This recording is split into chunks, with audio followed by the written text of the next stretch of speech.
Japanese vehicles are well known around the world, whether or not you are a fan of the motor world. Although it is true that one of the biggest cultures in this field is the JDM one. And from this, true legends have been born, very well known by many. The Toyota Supra, the Nissan GTR, and the Honda NSX are three of the best examples, although certainly not the only ones. Vehicles that everyone knows and that most would like to have. However, let's look at the other side of the coin. Cars that are truly worthwhile, and perhaps the more cultured know about it, but that for most unfortunately go unnoticed. Mitsubishi 3000 GT. We start then with the Mitsubishi, the 3000 GT. Most probably the best known vehicle on this list. One of the most desirable Japanese sports cars of the 90s. Although far below cars like the NSX, the Supra, or the Skyline GTR in people's perception. And although this is the one that surely has the most recognition of all the vehicles we are going to see today, it is true that it could be more recognized, since the technology that this possessed for its time was to be admired. And it could even be said that it was the most technological sports car that had ever been seen to date. It is a car whose top-of-the-line versions in 1990 had a 3.0 V6 twin-turbo engine, permanent all-wheel drive, adaptive suspension, four-wheel steering, active aerodynamics, and an electronically controlled exhaust system. Even today's Nissan GTR does not have four-wheel steering. 30 years ago, Mitsubishi crammed all that arsenal into one car. These are elements that today we can only find together in some very high-end vehicles.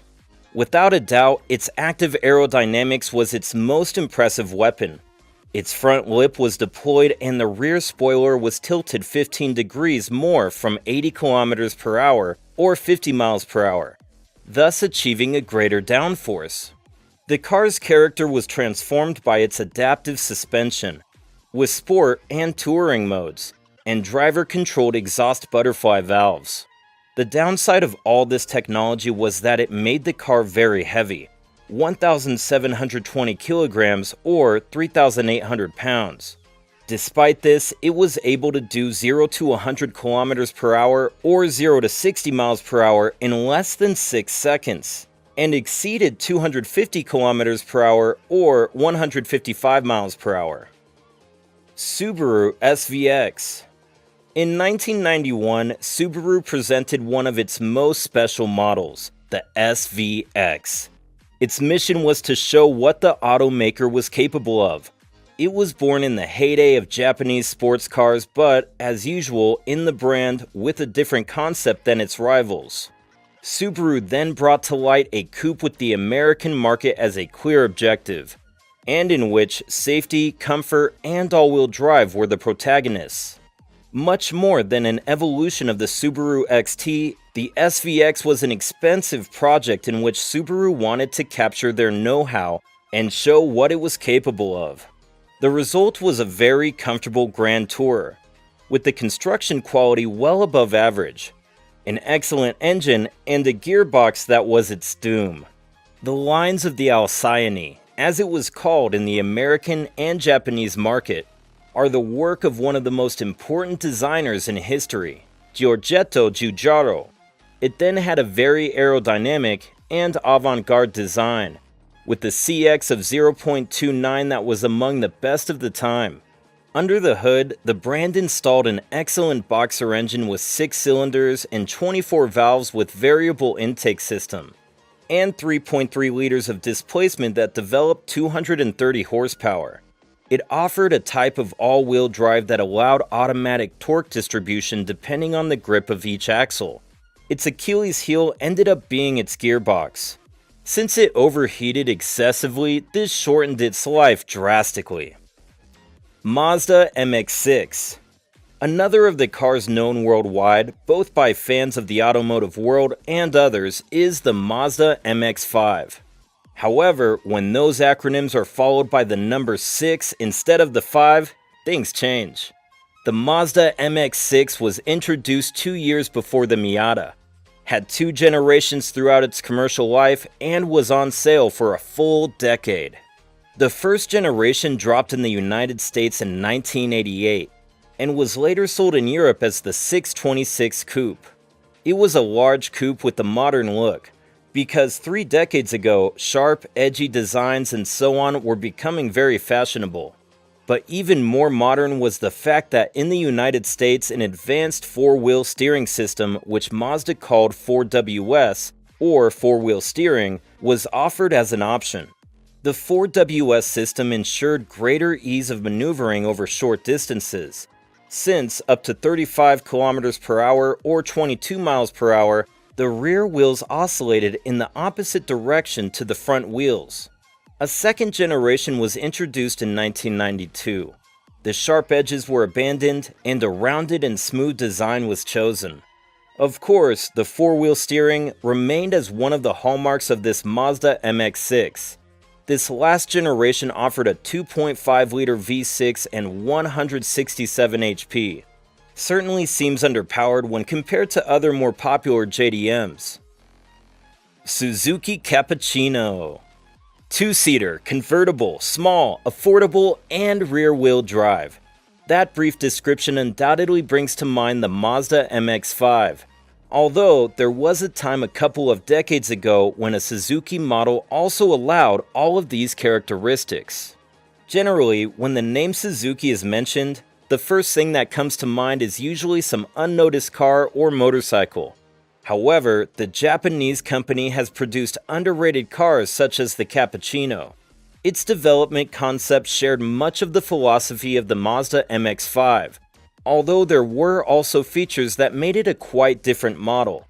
In both cases, engineers sought to maximize driving fun through lightweight construction, rear-wheel drive, and perfect weight distribution between both axles. The Cappuccino had to fulfill the characteristics of a K car. For this reason, it was only 3.29 meters long and its engine could not exceed 660cc displacement. The engine responsible for moving the Cappuccino had only 3 cylinders and developed 63 horsepower, enough to carry its weight of 725 kilograms or 1,600 pounds. It was not a vehicle to break an acceleration record, but it was a vehicle to enjoy a fun, open-air drive with a very low center of gravity. Mitsubishi Starion. The 1980s were very good years for Japanese GTs. The Mitsubishi Starion was a competitor to the Mazda RX-7, Nissan 300ZX, Toyota Celica, Supra, and others sold between 1982 and 1989. True to the styling of the Japanese 2+2 GTs of the time, it had a front engine, retractable headlights, sharp angles, rear-wheel drive, and relatively sophisticated engines. In fact, this Mitsubishi was among the first to combine electronic fuel injection with turbocharging. In the United States, it was sold as a Dodge Conquest, and later as a Chrysler Conquest and Plymouth Conquest. The transmission could be either a 5-speed manual or a 4-speed automatic.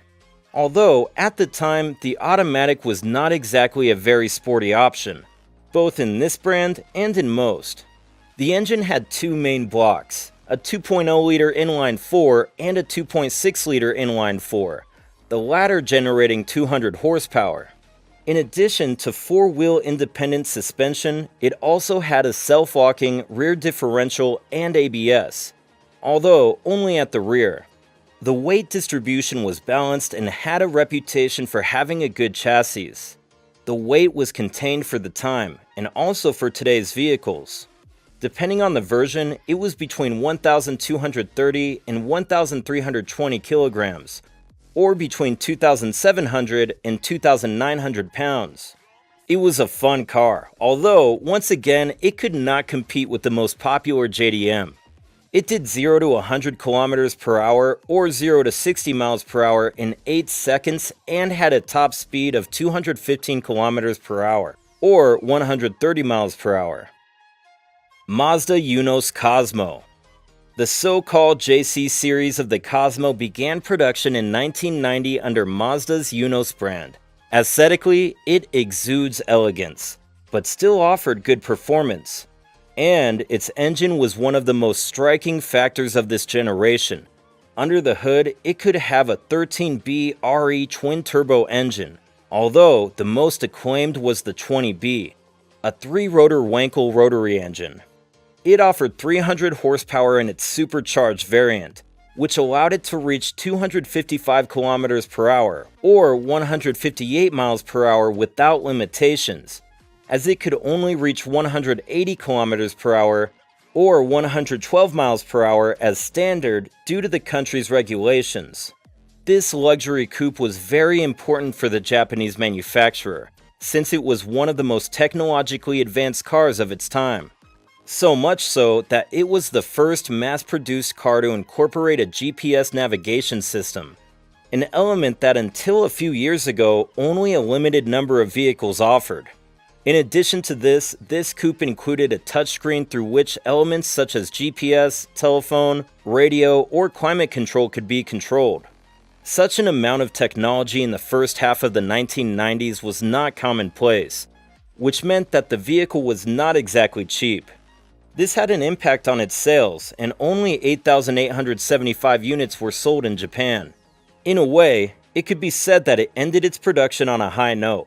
Elegant, powerful, and way ahead of its time.